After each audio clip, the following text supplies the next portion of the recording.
হযরত তাউস রহমতুল্লাহ বলেন, একটি লোকের 4টি পুত্র ছিল। লোকটি অসুখে পড়িলে 4 পুত্রের একজন ভাইদেরকে বলিল, তোমরা যদি পিতার সম্পত্তির অংশ গ্রহণ না করিয়াই এমন শর্তে পিতার দেখাশোনা করিতে রাজি থাকো তবে করো, অন্যথায় অনুরূপ শর্তে আমি পিতার দেখাশোনা করিব। তখন ভাইয়েরা বলিল, তুই পিতার সম্পত্তির অংশ গ্রহণ না করার শর্তে পিতার দেখাশোনা কর, আমরা তাহা করিব না। সেই পুত্র পিতার সেবা যত্নে কোনো ত্রুটি করিল না। অসুখে লোকটি মারা গেল। শর্ত অনুযায়ী সেবাকারীর পুত্র পিতার পরিত্যক্ত সম্পত্তির কোনো অংশ গ্রহণ করিল না। রাতে সে স্বপ্নে দেখিল একজন লোক বলিতেছে, অমুক জায়গায়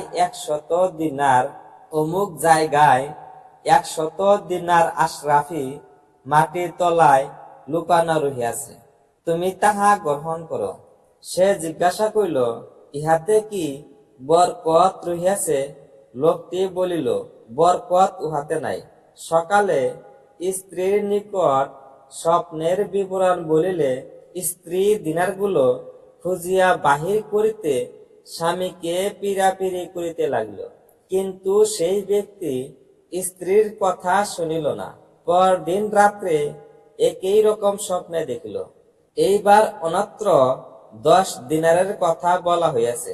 সেই ব্যক্তি একই ভাবে বরকতের প্রশ্ন তুলিল। তাহাকে বলা হইল যে, বরকত উহাতেও নাই।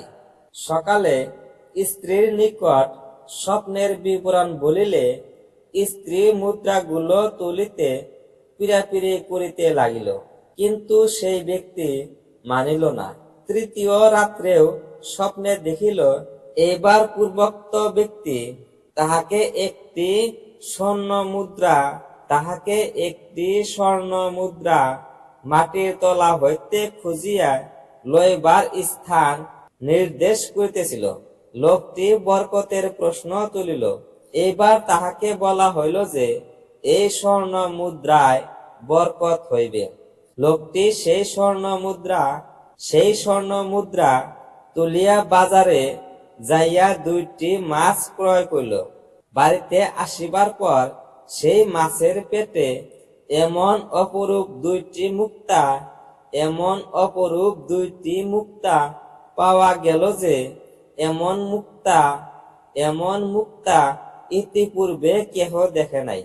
সেই 2টি মুক্তা বাদশাহ তাহার নিকট হইতে দর কষাকষি করিয়া 10টি খচ্চর বোঝায় স্বর্ণের বিনিময়ে সেই 2টি ক্রয় করিলেন।